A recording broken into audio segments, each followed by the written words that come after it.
ауыр мәселе.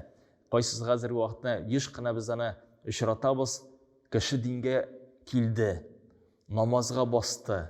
Біз андан нешіктір бізі ашықлық үміт етеміз. Енді ол яқтырып кетер деп, керісінше аның қияфеті өзгере. Төбетейгіне кейіп көне түгіл, сақалы да жетілігіп кете. Артық ұзында болырға мүмкін, бізге сәйір иеленмеген. Ол шешін үстіріп жіберге мүмкін, ұзын киімдер киерге мүмкін, аңлашылмаған сөздер етерге мүмкін. Машалла, субханалла, альхамдулилля, астағфирулла деп.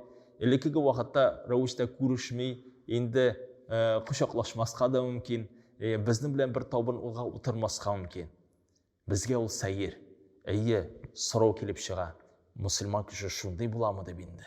Әлбәтті динге әлігіне келген уақытта мұсылман кішісі яки қатын қыз, алар көп уақытта шушы харам, халал деген мәселелерге, Аллахтың тәләпләріне алар қатғы, қуатлы, хәмді бикті тәләплі рәуішті бір-бірсіне келелер, хәмді туғанларға да шушы тәләпләріне, Аллахтың тәләпләріне жеткізген уақытта алар әзірек топасырақ, қотырақ аңатып жіберге мүмкін.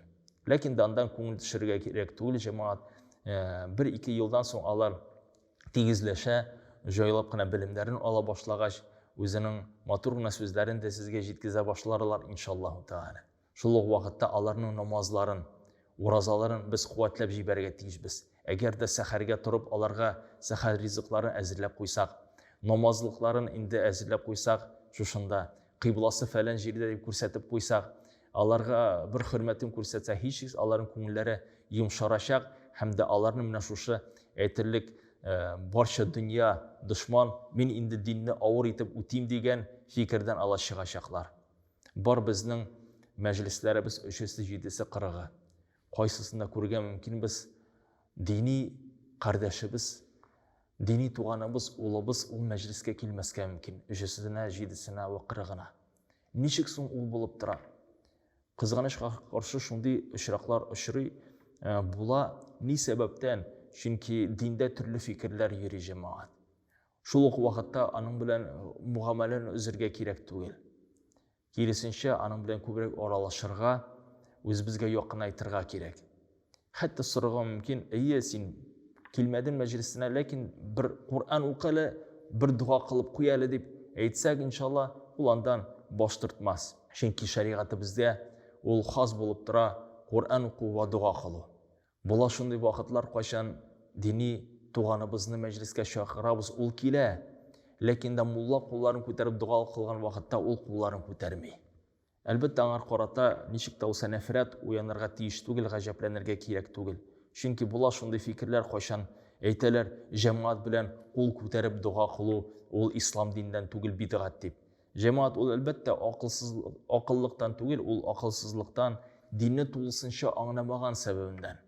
Әле алар ислам динендә яшь кешеләр булып торалар, һәм дә билемнәре түбән сәбәбеннән инде алар бу гамәлдән читләшеп тора. Кадерле җәмәгать, аларның игътибардан үзебезнең туганлык, кардәшлек аралашуыннан үзергә кирәк түгел. Киресенчә, алар белән күбрәк аралашырга кирәк. Иншаллаху таala, алар безнең йомшаклыгыбызны, мәрхәмәтлегебезне күреп, иншалла, андый кискен фикерләрдән китерләр, иншалла. Кадерле дуслар, мөмин мөселманнар, күп кенә вакытта без үзебезнең фикеребезне алга сөрергә тырышабыз. Әзрәк артка шигенү мәсьәләсе безгә кыен булып тора. Ләкин дә Пәйгамбәр Мухаммад Мустафа саллаллаһу алейхи ва саллям Мәдинә шәһәренә килгәч, анда яһудлар яшәгәннәр иде. Яһудлар Пәйгамбәр саллаллаһу алейхи ва саллямга күңелләренә якын була. Чөнки алар бер Аллаһка гыйбадат кылалар, Тауратны укыйлар, Мусаны алейхиссалам пәйгамбәр дип дәшәләр. Һәм дә ничек сахабалар әйтә, Пәйгамбәр саллаллаһу алейхи ва саллям хәтта яһудларга ошабрак рәвештә киенә башлый, алар рәвештә чәчләрен тарый башлый. Беренче вакытта шулай була. Ләкин дә яһудларның Пәйгамбәр саллаллаһу алейхи ва саллям дошманлашу сәбәбеннән ул да аннары соң тулысынча аларга карата үзен чиерә. Ләкин дә кайчан аларга күпме ислам динен җиткезеп, Аллаһның аятларын укыганнан соң гына. Шуңарда һичшиксез, кадерле җәмәгать, без бер үк мизгилдә дингә кирип, ничек тә булса кешедән күңелебезнең өметләрен өзәргә тиеш түгел. Шул вакытта Пәйгамбер саллаллаһу алейһи ва саллям үрнәгендән Мәккә шәһәрен ачкач, Пәйгамбер саллаллаһу алейһи ва саллям каршында Кәгъбәтулла басып тора. Ярым төзелгән рәвештә, ягъни шушы кубический формада. Аның куәтендә иде тулысынча Кәгъбәтулланы төзергә Ибраһим алейһиссалам вакытында шикелле. Ләкин дә Пәйгамбер саллаллаһу алейһи ва саллям әйтә, минем халкым ди, алар әле элекке диннәренә якын булу сәбәбеннән һәм дә ислам динендә әле генә 1-2 көн бер атна булу сәбәбеннән мин куркам, аларның нәфрәтләре уяныр, Кәгъбәтулланы тулысынча сүтеп Ибраһим алейһиссаламның төзегән рәвешенә кайтарсам ди. Карагыз әле, Пәйгамбер барыбер ислам диненә кергән кешеләрне дә, хәтта үзе Пәйгамбер булса да, каршында гаскәр басып торса да, бу изге эштән үзен әйтелек өзеп куя. Ни сәбәптән? Чөнки кешеләрнең күңелләрен игътибарга ала.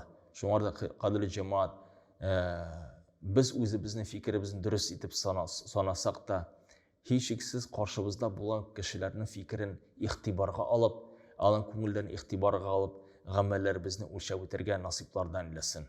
Ассаламу алейкум ва рахматуллаһи ва баракатуһ.